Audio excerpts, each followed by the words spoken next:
नमस्कार दोस्तों, मैं प्रिंस सैनी आपका स्वागत करता हूं हमारे चैनल लर्न एंड ग्रो में। आज हम बात करेंगे गोज थ्योरम के बारे में, जिसको आप गोज लॉ इन इलेक्ट्रोस्टैटिक भी बोलते हैं। अगर इसका हम फॉर्मूला देखें तो वो हमारे पास ये होता है phi E equal to integral of closed surface का ये इंटीग्रल हमने लिया है E D S cos theta, या फिर आप इसको ई डॉट डी एस लिख सकते हैं वेक्टर उसके ऊपर लगाकर। इक्वल टू ये होगा Q by epsilon O. Q क्या है? चार्ज है हमारे पास, और एप्सिलॉन ओ क्या है? Absolute electrical permittivity of free space है। तो यहाँ पर ये जो है यानी कि इंटीग्रल जो है over a closed surface E dot D S का, वो हमारा क्यू बाई एप्सिलॉन ओ के बराबर होगा। तो ये जो है हमारा गोज थ्योरम की एक डेफिनेशन है। अगर इसको समझें, जो सरफेस इंटीग्रल है ऑफ इलेक्ट्रोस्टैटिक फील्ड, जो ई हमने लिया है इलेक्ट्रोस्टैटिक फील्ड ई, जो प्रोड्यूस्ड बाय एनी सोर्सेज, कितने भी सोर्स हो सकते हैं, कितने भी यानी कि चार्ज हो सकते हैं जो प्रोड्यूस कर रहे हैं इलेक्ट्रोस्टैटिक फील्ड को, ओवर एनी क्लोज सरफेस, कोई भी आप क्लोज सरफेस ले सकते हैं किसी भी शेप का, किसी भी साइज का। मान लीजिए एस ले रहे हैं, कोई भी शेप कोई भी size, enclosing A volume we, और वॉल्यूम उसकी आपने मान लीजिए वी ले ली है इन वैक्यूम में आपने लिया है। जैसे कि यहाँ पर आपने absolute electrical permittivity of free space ली है, तो वैक्यूम के अंदर लिया है। या फिर इसी को आप जो दूसरी तरह से लिख सकते हैं कि जो टोटल इलेक्ट्रिक फ्लक्स है over the closed surface S, जो टोटल इलेक्ट्रिक फ्लक्स है over the closed surface S in vacuum, वो किसके बराबर होगा? 1 by epsilon o times the total charge contained inside S. 1 by epsilon o times the total charge contained inside S, यानी कि inside S यानी कि जो क्यू है वो इनसाइड है। जैसे कि मान लीजिए इसका एक छोटी सी फिगर बना लेते हैं। एक कोई भी स्फीयर है इस तरह का, इनसाइड में उसके क्यू चार्ज है, तो ये जो होगा हमारा ई D S cos theta integral, अगर हम देखें उसका क्लोज सरफेस पर, तो ये क्यू बाय यानी कि जो टोटल चार्ज है Q into 1 by epsilon O, या कहें कि क्यू बाय एप्सिलॉन ओ के बराबर होगा। तो ये डेफिनेशन इसकी बोलती है। अब इसको चलिए प्रूफ करते हैं कि क्या ये असल में ही क्यू बाय एप्सिलॉन ओ के बराबर है। तो इसको हम निकालेंगे। तो चलिए प्रूफ देखते हैं, जो गोज थ्योरम का प्रूफ है। तो इसके लिए हम एक स्फीयर ले लेते हैं। स्फीयर क्यों लेंगे? क्योंकि इससे हमें काफी आसानी पड़ती है। जैसे जैसे हम सोल्व करेंगे आपको बताते चलेंगे कि क्यों हमें जो स्फीयर लिया और उसके क्या क्या फायदे हमें मिलेंगे अगर गोज थ्योरम को हम प्रूव करना चाहते हैं। शेप और साइज कोई भी ले सकते हैं, लेकिन हमने यहाँ पे स्फीयर को चूज किया है। इसके सेंटर में हम एक मान लेते हैं कि कोई भी चार्ज है और वो प्लस क्यू चार्ज इसके सेंटर में हमने रख दिया, और यहाँ पर एक पॉइंट P ले लेते हैं। और P पॉइंट तक अगर हम देखें, सेंटर से P पॉइंट तक, ये जो है हमारी रेडियस R ले लेते हैं कि यहाँ से यहाँ तक की जो रेडियस है वो R है। तो हमने एक चार्ज Q लिया जो सिचुएटेड है सेंटर में, और इसका जो स्फीयर है इसका रेडियस हमने R ले लिया। अब अगर हम कूलम लॉ के अकॉर्डिंग देखें, जो इलेक्ट्रिक फील्ड इंटेंसिटी होगी इस पॉइंट पर, जो ये P पॉइंट है, तो ये क्या होगी? इलेक्ट्रिक फील्ड जो है उसका फॉर्मूला हमें पता है, वो क्या होता है? Q बाय 4 पाई एप्सिलॉन ओ और डिवाइड बाय आर स्क्वायर था। और अगर हम डायरेक्शन दिखाते हैं तो आर कैप हम लिख देते हैं। आर कैप का क्या मतलब है? ये यूनिट वेक्टर डायरेक्टेड है फ्रॉम ओ टू पी, ओ से पी तक, यानी कि सेंटर से पी तक, ओ से पी तक ये डायरेक्शन दिखा रहा है। तो इस तरह से ये जो है हमारा फॉर्मूला होता है इलेक्ट्रिक फील्ड इंटेंसिटी का, ये हमने पहले किया था। अब मान लेते हैं कि ये P के अराउंड एक छोटा सा एरिया मान लेते हैं, स्मॉल सरफेस एलिमेंट ले लेते हैं, जिसको हम बोल देते हैं कि ये ds है। ये जो स्मॉल सरफेस एलिमेंट हमने ले लिया, इस P के अराउंड ही ले लिया, ये ds हमने ले लिया। अब यहाँ पर अगर हम इसकी डायरेक्शन को, अब ये हमने स्मॉल एरिया लिया है, अगर हम इसकी डायरेक्शन को यहाँ पर डिनोट करना चाहते हैं तो डायरेक्शन क्या होगी? वो आउटवर्ड होती है, नॉर्मल आउटवर्ड। तो वो हमारी क्या होगी? अगर हम इसकी दिखाएं तो इस तरफ होगी। इसको हम लिख लेते हैं n कैप। यहाँ पर जो n कैप है ये यूनिट वेक्टर है अलोंग आउटवर्ड। आउट अगर हम उसको निकालते हैं normal to the area element, ये हमने पढ़ा था कि एरिया को वेक्टर की तरह हम ट्रीट करते हैं, और उसकी जो डायरेक्शन होती है नॉर्मली आउटवर्ड होती है, तो वो हम ये लेते हैं। तो अगर आप इस ds को इस तरह से लिखें तो आप इसको क्या लिख सकते हैं वेक्टर की फॉर्म में? तो n कैप ds, यानी कि डायरेक्शन जो है आउटवर्ड की तरफ है, और जो ds जो है हमारा स्मॉल एलिमेंट एरिया एलिमेंट है। तो ये चीज आप इसको लिख सकते हैं, यानी कि ds जो है इसके बराबर आ गया, e जो है इसके बराबर आ गया। अब हमें क्या निकालना था? फॉर्मूले के अकॉर्डिंग हमें निकालना था E डॉट ds, यही तो निकालना था जो फॉर्मूले के अकॉर्डिंग था। तो हम इन दोनों को जो है इनका डॉट प्रोडक्ट ले लेते हैं, यानी कि यहाँ पे क्या आ जाएगा Q by 4 pi epsilon naught, और यहाँ पर जो ds है इसको यहाँ पर लिख लेते हैं और डिवाइड बाय r स्क्वायर, और यहाँ पे जो r और n था इनको हम इकट्ठा ले लेते हैं, यानी कि जो r यहाँ पर कैप और n यहाँ पर कैप।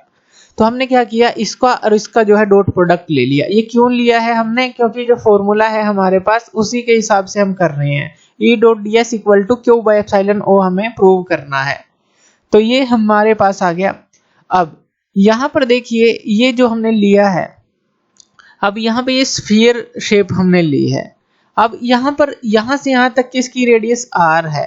अगर हम रेडियस r या कहें कि जो इस चार्ज का इलेक्ट्रिक फील्ड देखें, अब कोई भी चार्ज है, मान लीजिए प्लस क्यू चार्ज है, उसका जो इलेक्ट्रिक फील्ड होता है इस तरह से वो रेडियली आउटवर्ड की तरफ होता है। ये हम पहले भी कर चुके हैं कि जो इसका इलेक्ट्रिक फील्ड होगा इस तरह से रेडियल आउटवर्ड होगा। अब मान लीजिए इससे बराबर दूरी पर, मान लीजिए r आप दूरी पर एक सर्कल लगा लें, चारों तरफ इसके r दूरी काट लें, जैसे यहाँ से यहाँ तक r है, और एक सर्कल लगा दें, इस तरह से एक सर्कल लगा दें इन पॉइंट्स को मिलाकर। अब ये जो सरफेस हमें मिला है, ये जो सर्कल हमें मिला है, अगर हम इस पे e की वैल्यू की बात करें तो वो तो कांस्टेंट होगी, यानी कि यहाँ भी सेम दूरी पर है, यहाँ भी सेम दूरी पर है, यहाँ भी सेम दूरी पर है। तो यहाँ पर सारी जगह इलेक्ट्रिक फील्ड की वैल्यू जो है, इलेक्ट्रोस्टैटिक फील्ड की वैल्यू जो है वो जो है हमारी सेम होगी, जो E की वैल्यू है इन सारे पॉइंट पे, क्योंकि इससे ये बराबर दूरी पर है, जिसको हम रेडियस यहाँ पर कह रहे हैं। अब दूसरा, अगर आप कोई भी सरफेस एरिया एलिमेंट ले लेते हैं, चाहे आप यहाँ पर ले लें, चाहे यहाँ पर ले लें, चाहे यहाँ पर ले लें, अगर उनका आप जो डायरेक्शन देखेंगे, एरिया वेक्टर की डायरेक्शन देखेंगे, तो नॉर्मली आउटवर्ड होगी, यानी कि इसी की डायरेक्शन में होगी, जिसको हम एन कैप से यहाँ पे हमने दिखाया है। तो यानी कि जो E की डायरेक्शन है और जो N की डायरेक्शन है वो तो हमारी सेम है। अब यहाँ पर जो R डॉट N की अगर हम बात करें, जो R है हमारा O से P की तरफ है, और इसी तरह से जो हमारा N है वो भी जो है आउटवर्ड की तरफ है। अगर इन दोनों के बीच में अगर हम एंगल की बात करें, तो यहाँ पर E और N के बीच में जैसे हमने बात की, तो वो तो एंगल 0 है, यानी कि जो थीटा है वो हमारा 0 डिग्री है। तो cos 0 तो हमारा 1 ही होगा। तो कोई भी डॉट प्रोडक्ट है, अगर हम बात करें, यहाँ r डॉट n है, तो r कैप और डॉट अगर इनकी डायरेक्शन देखें तो वो तो हमारी 1 के बराबर ही होगी, क्योंकि इनकी जो थीटा जो एंगल है 0 है और एक ही साइड में है, एक ही इस तरह से है, एक ही लाइन पर आप इसको दिखा सकते हैं कि ये भी आउटवर्ड है और ये भी आउटवर्ड है। थीटा तो एंगल इन पे 0 है, तो r डॉट n को आप क्या लिख सकते हैं, 1 लिख सकते हैं। यानी कि जो नॉर्मल है, इस स्फीयर का कोई भी नॉर्मल ले लें, किसी भी पॉइंट पर ले लें, जो अलोंग द रेडियस, अगर हम उसको रेडियस वेक्टर के अलोंग मान रहे हैं, तो उस पॉइंट पर r डॉट n हमारा 1 के बराबर होगा। ये आप समझ गए होंगे। अब अगर हम इंटीग्रेट करते हैं ओवर द पूरे क्लोज्ड सरफेस, जो है जो स्फीयर का क्लोज्ड सरफेस एरिया है, तो वहां पर अगर हम इसको इंटीग्रल करें, अब तो इंटीग्रल हमारे पास क्या आ जाएगा, इसको हम पूरे सरफेस जो है क्लोज्ड सरफेस पर इसका इंटीग्रल कर देते हैं, E डॉट ds ये कर देते हैं। तो यहाँ पर देखिए जो Q by 4 pi epsilon O, यहाँ पर लिख लेते हैं Q by 4 pi epsilon O r square, ये आ जाएगा, और ये तो बाहर आ जाएगा क्योंकि ये सारा कांस्टेंट है हमारे पास। तो जो क्योंकि E जो है हमारा कांस्टेंट है हर एक पॉइंट पर, जैसे कि हमने यहाँ पर देखा, तो ये C की वैल्यू है Q by 4 pi epsilon O r square, तो ये तो कांस्टेंट है, हमने ये बाहर ले लिया। अब यहाँ पर ds जो है यहाँ पर ये आ जाएगा। अब ये जो ds है ये हमारा क्या है, ये जो ds है ये हमारा टोटल एरिया है जो कि सरफेस ऑफ द स्फीयर है उसका। अब यानी कि ये क्या हो जाएगा हमारा, अगर हम इसको लिखें Q by 4 pi epsilon O r square, तो यहाँ पर जो ds है इसकी वैल्यू क्या आ जाएगी, जो surface area of the sphere है, total area of the surface of the sphere, तो वो क्या है हमारे पास 4 पाई r स्क्वायर, यही होता है। तो इसलिए हमने यहाँ स्फीयर चूज किया था। एक तो यहाँ पर E हमें कांस्टेंट मिल जाता है ये पॉइंट्स पर जो बराबर दूरी के हैं, और इसका अगर इंटीग्रल करते हैं तो वो भी डायरेक्टली हम आंसर लिख सकते हैं। तो इसलिए हमने ये चूज किया था कि आसानी से हम इसको सोल्व कर सकें। अब 4 पाई r स्क्वायर से 4 पाई r स्क्वायर कैंसिल आउट हो जाएगा, और यहाँ पे क्या आ जाएगा Q बाय एप्सिलॉन O। तो यहाँ पर देखिए जो सरफेस इंटीग्रल है E डॉट ds का, वो किसके बराबर आ चुका है, Q बाय एप्सिलॉन O के, जैसा कि हमने डेफिनेशन के अंदर इसके पढ़ा था। अब यहाँ पर एक चीज और हम आगे देखते हैं, ये तो यहाँ प्रूव कर दिया हमने गॉस थ्योरम को, लेकिन अगर यहाँ पर एक चार्ज है, इसी तरह से काफी चार्ज हो सकते हैं। ये क्या था हमारा phi e था, ये जो टोटल था। अब काफी चार्ज हो सकते हैं। अब मान लीजिए यहाँ पर एक चार्ज नहीं है, काफी चार्ज है। जैसे मान लीजिए कि हमारे पास Q1 है, Q2 है, Q3 है, इस तरह से कितने भी चार्जेस आप ले सकते हैं, n तक ले लीजिए। मान लीजिए Q1 चार्ज है, लेकिन होने चाहिए वो अंदर ही, क्लोज्ड सरफेस के अंदर होने चाहिए। बाहर वाले चार्ज हम नहीं लेंगे उसके अंदर, और उनका कोई भी इफेक्ट नहीं लेंगे, अंदर वाले चार्जेस को ही लेंगे। अब यहाँ पर यानी कि जो फाई ई होगा हमारा, अब फाई ई किसके बराबर होना चाहिए अगर हम बात करें तो ये इन सब के जोड़ के बराबर। अब यहाँ पर सुपरपोजिशन प्रिंसिपल का यूज करेंगे, यानी कि एक चार्ज के कारण इफेक्ट निकालेंगे जो इंडिविजुअल जो कंट्रीब्यूट करेगा, और फिर दूसरे के कारण इंडिपेंडेंट ऑफ अदर ये कंट्रीब्यूट करेगा, और हम मानेंगे कि कोई चार्ज वहां पर नहीं है। फिर ये कंट्रीब्यूट करेगा, हम मानेंगे कोई चार्ज वहां पर नहीं है। तो इस तरह से अगर हम देखें तो इन सब का जो जोड़ है यानी कि Q1 बाई एप्सिलॉन ओ हो जाएगा, Q2 बाई एप्सिलॉन ओ हो जाएगा। इस तरह से हमारा ये Qn बाई एप्सिलॉन ओ तक ये हमारा ऐड हो जाएगा। और यहाँ पर अगर हम देखें तो 1 बाई एप्सिलॉन ओ को बाहर ले लेंगे, और यहाँ पर हम लिख देंगे Q1 प्लस Q2 प्लस इस तरह से Qn। तो n चार्जेस के लिए भी आप निकाल सकते हैं, कितने भी चार्जेस हो तो टोटल जो हमारा फ्लक्स है, इलेक्ट्रिक फ्लक्स, उसको आप निकाल सकते हैं।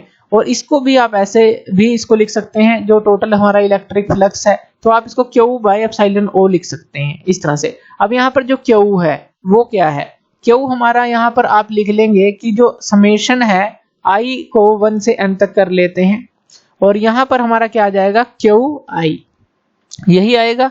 यहाँ पर एक QI आ जाएगा, यानी कि ये जो Q है यहाँ पर ये है Q1 प्लस Q2 प्लस ये जो है Qn तक, तो ये आप उसको लिख सकते हैं। अब ये तो हमने वैक्यूम के अंदर बात की है, लेकिन इसी तरह से आप जो है कोई और मीडियम भी ले सकते हैं। वहां पर जो ये इलेक्ट्रिक फ्लक्स होगा, जो हमने ये Q बाई एप्सिलॉन ओ निकाला, अगर आप कोई और मीडियम लेते हैं जहां पर डाइलेक्ट्रिक कांस्टेंट है उस मीडियम का, जैसे कुछ भी आप ले लें, एयर ले लें, वाटर ले लें, कुछ भी मीडियम ले लें, तो ये जो फाई ई है वो वहां पर क्या हो जाएगा, ये Q बाई के एप्सिलॉन नोट हो जाएगा, ये के एप्सिलॉन नोट इस तरह से हो जाएगा।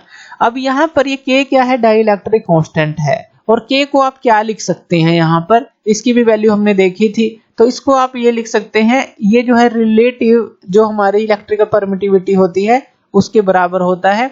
और ये एप्सिलॉन आर जो है और एप्सिलॉन ओ ये लिख सकते हैं, और इसको एप्सिलॉन आर और एप्सिलॉन ओ को आप क्या लिख सकते हैं, इसको आप लिख सकते हैं सीधा जो एब्सोल्यूट इलेक्ट्रिकल परमिटिविटी है। तो ये जो चीज हमने ये जो चीज लिखी है ये हमारी है, अगर कोई मीडियम लेते हैं हम वैक्यूम के अलावा, वाटर ले लें, एयर ले लें, तो इस तरह से आप कुछ भी ले सकते हैं।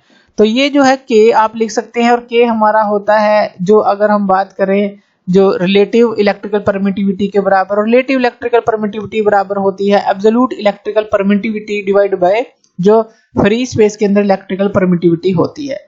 तो इस तरह से आप इसको सोल्व कर सकते हैं। एक और चीज यहाँ पर डिस्कस कर लेते हैं कि जो इलेक्ट्रिक फ्लक्स है, अगर मान लीजिए चार्ज 0 है तो इलेक्ट्रिक फ्लक्स भी 0 होगा। इनसाइड में अगर हम बात करें, अगर चार्ज जो एनक्लोज्ड है किसी भी सरफेस के द्वारा वो 0 है तो फाई ई भी 0 होगा, टोटल इलेक्ट्रिक फ्लक्स भी 0 होगा। तो इस तरह से आप इस पूरी थ्योरम को समझ सकते हैं।